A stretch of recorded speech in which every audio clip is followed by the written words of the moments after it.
ഇതാരും കാണുന്നില്ലല്ലോ. അതായത് ഇപ്പൊ 7 പേരെ പേരെന്ന് പറഞ്ഞാലും ഒന്ന് പറയാമോ, നമ്മുടെ എണ്ണി പറയാമോ? പറയാം. ഓ അതിനെന്താ? ശങ്കർജി ആ ലിസ്റ്റ് തരൂ. എത്ര പേരാ സാറേ ലിസ്റ്റിൽ?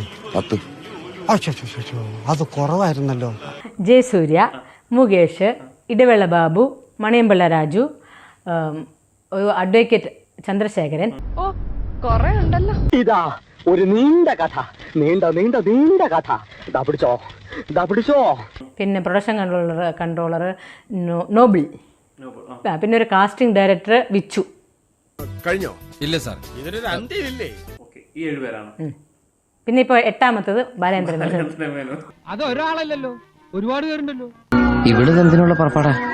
അമ്മുന്റെ പിന്നാലെ സകല വായ്നോക്കികളും ഉണ്ടാവും. ആരാടിയോമാര് ഇന്നു മുതൽ എന്തിനു പോന്ന ഞാനുള്ളപ്പോ അമ്മുന്റെ പുറകെ നടക്കാൻ വേറെ ആരാടി? അടുത്ത ഒരാളാണ് ഇന്ന് കൊടുത്തിട്ടുണ്ട്, ജാഫർ ഇടുക്കി. ആ മുഖത്ത് എഴുതി വെച്ചിട്ടുണ്ട്, ആർക്കും വാരിക്കോരി കൊടുക്കുന്നവളാണ്. ഈ നാട്ടിൽ ഇനി വഴി കൂടെ തെണ്ടി നടക്കുന്ന പട്ടികളുടെ പേര് മാത്രമേ ആ സ്ത്രീ പറയാനുള്ളൂ.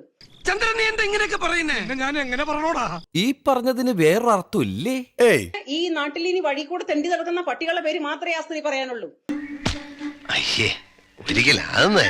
ആ ലേഡി പറയുന്നത് കേട്ട് കഴിഞ്ഞാൽ, അതായത് മീഡിയയുടെ മുൻപിൽ വന്നിരുന്നിട്ടാ പറയുന്നത്. ഇങ്ങനെ എന്തെങ്കിലുമൊക്കെ പറയുമ്പോഴേ എന്റെ മനസ്സിനൊരു സന്തോഷം ഉണ്ടാവുള്ളൂ. ഞാൻ എന്റെ സന്തോഷം നോക്കിയാൽ പോരെ. ഞാനൊരു കഥ ഉണ്ടാക്കിയിട്ട് മീഡിയയുടെ മുമ്പിൽ വന്നിരുന്ന് പറഞ്ഞാൽ അത് സത്യസന്ധമാവാൻ ചാൻസ് ഉണ്ടോ? അതില്ല. ഈ സാധനം വന്നിരുന്നിട്ട് പറയുന്ന കഥകൾ കേട്ടാൽ അറക്കുന്ന, കുടുംബത്തോടു കൂടി ഇരുന്ന് പോലും കേൾക്കാൻ കൊള്ളാത്ത, കേട്ടാൽ അറക്കുന്ന ഭാഷയിലാണ് ആ സ്ത്രീ വന്നിരുന്ന് പറയുന്നത്.